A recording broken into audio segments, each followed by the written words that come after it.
Hello बच्चों, तो आज हम आप लोगों को पढ़ाने वाले हैं क्लास 12th बायोलॉजी का एक छोटा सा टॉपिक लैंगिक जनन। एक छोटा सा टॉपिक है।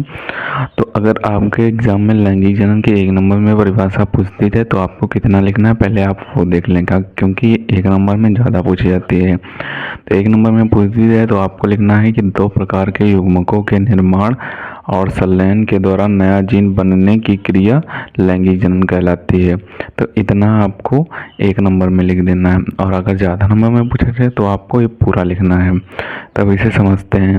तो इसमें दिया हुआ है 2 प्रकार के युग्मकों, यानी कि युग्मक इसमें क्या होते हैं, युग्मक होते हैं नर और मादा युग्मक होते हैं। युग्मकों के निर्माण यानी कि उनमें जो संलयन होते हैं, उनमें जो क्रिया होती है उसके द्वारा जो नया जीन बनने की क्रिया होती है लैंगिक जनन के अंतर्गत आती है।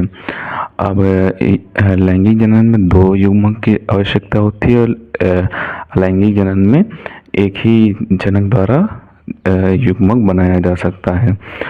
तो अब इसमें आगे देखेंगे तो इसमें आगे दिया हुआ है कि 2 अगुणित युग्मकों के संलयन से एक द्विगुणित युग्मनज को इंग्लिश में कहते हैं जायगोट का निर्माण होता है। यानी कि जब 2 अगुणित युग्मकों का संलयन होगा, मतलब मेल होगा, नर और मादा युग्मकों का मेल होगा, तब एक द्विगुणित युग्मनज यानी कि ब्रॉड बच्चा बन के तैयार होगा, जिसे इंग्लिश में जायगोट कहते हैं, उसका निर्माण होता है, जो वृद्धि के द्वारा एक नए जीव में विकसित हो जाता है।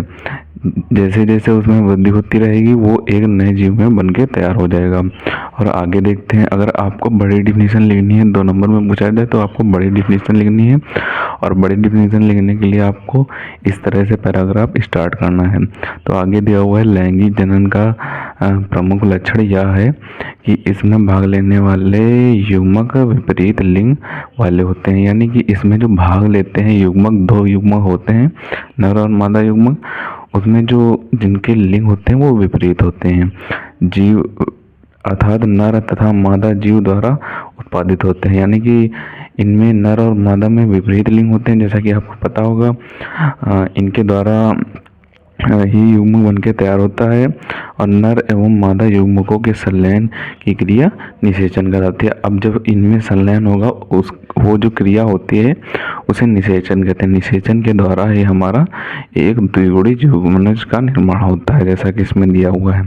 तो एक छोटी सी डिफिनीशन है, इसका आप स्क्रीनशॉट लेकर रख लें और इसे अच्छे तरीके से तैयार कर लें। कभी कभी 1 नंबर में और कभी कभी 2 नंबर में पूछ दी जाती है, तो आप इसका स्क्रीनशॉट ले लें। मिलते हैं किसी नए टॉपिक के साथ, तब तक के लिए धन्यवाद। अगर आपने हमारे चैनल को अभी तक सब्सक्राइब नहीं किया तो हमारे चैनल को सब्सक्राइब करके जरूर रखें।